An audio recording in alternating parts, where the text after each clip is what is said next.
Hello and welcome. In this video, I'm going to show you how to display the key that is pressed on the keypad onto the LCD module with the EdSim51 simulator. Prerequisite. I'm going to assume that you have watched my videos, my previous videos related to the LCD and the keypad. These videos are video 27, EdSim51 keypad, video 28, EdSim51 LCD module, and video 29, revisiting EdSim51 keypad. If you have not watched these videos yet, I highly recommend that you do so before you watch this video. That is because a lot of details that are involved with the keypad and LCD module are explained in these three videos. Okay, let's take a look at the flowchart. So we will start off from here. We select the instruction register first.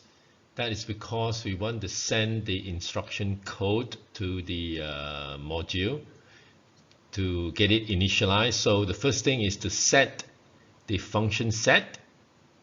Then we set the display control. Then we set the entry mode. Once these three functions are done, then we scan the keypad. We select the data register. We store the key that is found from the scan. We display the key that is found on the LCD module. Ask the question, is the hash key pressed? If it's no, then you go back, scan the keypad again, select the data register, store the key that is found, display it, and then ask, is the hash key pressed? If it's yes, it will then terminate. Okay, so let's take a look at the code. We're going to just examine the main part of the code. I'm not going to look into the details of all these functions here because all the details of all these functions are explained in my previous videos that I mentioned at the beginning of this video. So let me just go to the top here. So as usual, I'm starting the program at 0, 0, 0, 0 hexa. We equate the RS to P1.3. RS stands for register select, and E stands for enable signal that we equated to port 1, bit 2, or P1.2. At the beginning of the main program, I'm going to clear the register select. That will put register select to 0, and that will select the instruction register. And the function of doing that is to store the instruction codes. Example, clear the display, and so on. Now, the first thing we need to do is to set the LCD module to 4-bit mode operation. So we're going to call the function set subroutine for that to take effect. Then we call this subroutine display con. This subroutine will basically turn the display and cursor on. Then the entry mode subroutine will increment the DD-RAM address by 1 and the cursor shifted to the right by 1. Then, having done all these, we then scan the keypad. You scan for the key that is pressed. Before we move on, we need to put RS or register select to 1. Here we put it to 0, but here we set it to 1. That is because we want to select the data register. And the reason for doing that is because we want to send the data, that is the key that is pressed, to the data register to be displayed. Now, before we can display that, we have to clear register A, and then copy the contents of R7, because in R7 or register 7, it stores the code that has been identified, put it into register A, so that's why we need to clear it first. Then we call send char subroutine. This will then display the key that is pressed onto the LCD module. And then we check for the key that is pressed. If the hash key is pressed, it will end. If not, it will go back here, scan the keypad again, select the data register, send the data there to the register, and then display that using this subroutine, and so on, until this will repeat itself until the hash key is found. Okay, so we'll take a look at the entire code using the Notepad++.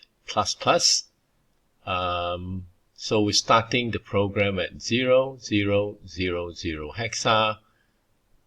Here we equate RS or register select to port 1 bit 0, P1.3, and the enable E equated to port 1 bit 2, P1.2. Then we select the instruction register by setting RS to 0 using the clear instruction. Once the instruction register is selected, then we send the instruction code. The first one is to do the function set that will set the LCD module to the 4-bit mode. Then we call display con subroutine to turn the display and cursor on. Then we call the entry mode subroutine. That basically will shift the cursor to the right. Then we scan the keypad for the key press. Then we set RS, register select to a 1, logic 1, and that will select the data register.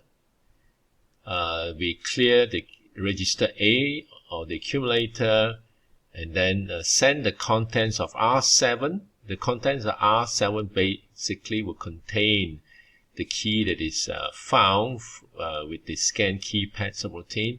So that key that is found will store into A, and then from A we then call this subroutine send char.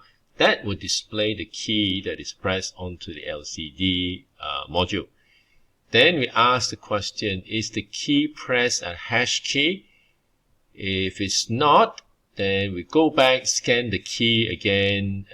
Once the key is found, we display it.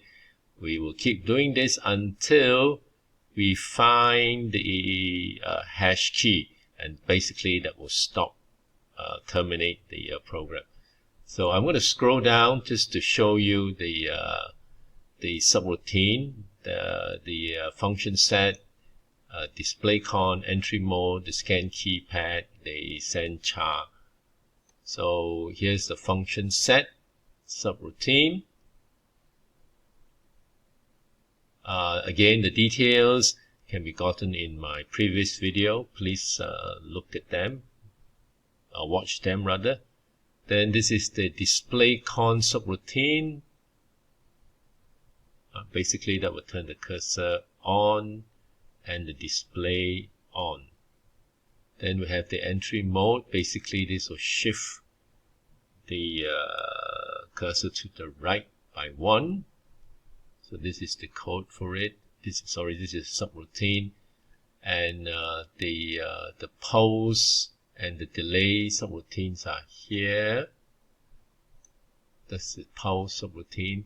I'll show you the delay in a minute. So this is the post subroutine. Then the send char subroutine. This is the one that will display the contents of the accumulator, which is gotten from R7. Display it onto the LCD module. Here's the display subroutine. I'm sorry, the delay subroutine, a short one. Then this is the scan keypad subroutine. Again, all these details can be found from my previous video, especially this part here. This is the keypad video that I've done earlier. So look at if you have not watched that video, please do, because then that will help you to understand this a little better. Alright, so this is the scan keypad. All these here are part of the scan keypad subroutine. Basically, this will identify the key that is pressed and get the code for it and store it in R7, for example. And then it will then, when you get back to the main program from R7, we send it to the accumulator. Alright, so and this basically ends all the subroutines, and this is where we'll stop.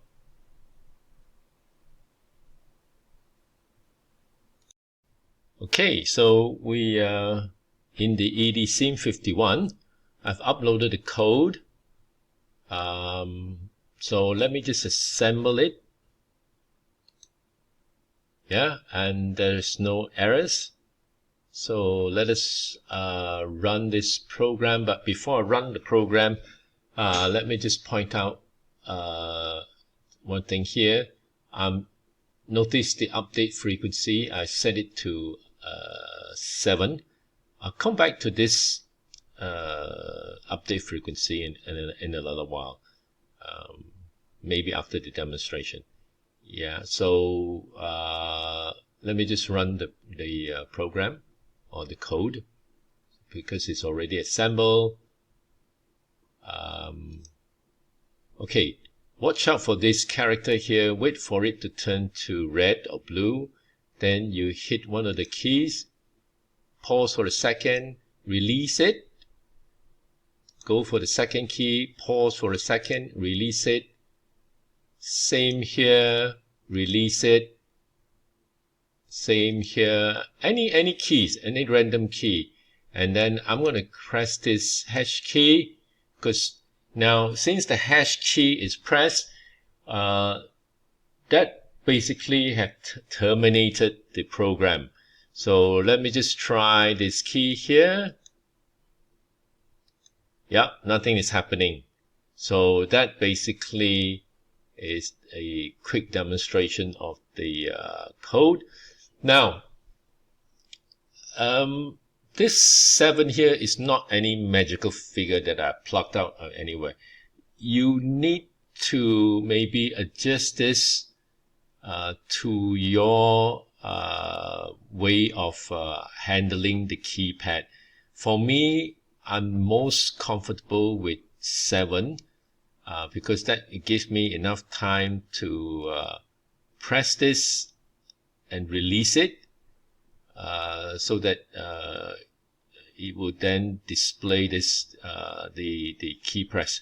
Now 7 is for me. You might want to choose another update frequency, so you need to just play around with this for a while to so that you adjust your speed while pressing the key. So you need to, for the key press, you need to press it. It will turn gray, and then you have to press it again to release it. So but once you press it, pause a second or two, and then release it. Alright, and then that would the key that you have pressed will pop up on the LCD display. So you need to just play around with this so that you are most comfortable with the key press. Okay, so that's it for this demonstration. Okay, so we've come to an end of this video. I have included the link to my code that I've used in this video in the description below. Okay, so thank you for watching, and see you in the next video. Bye.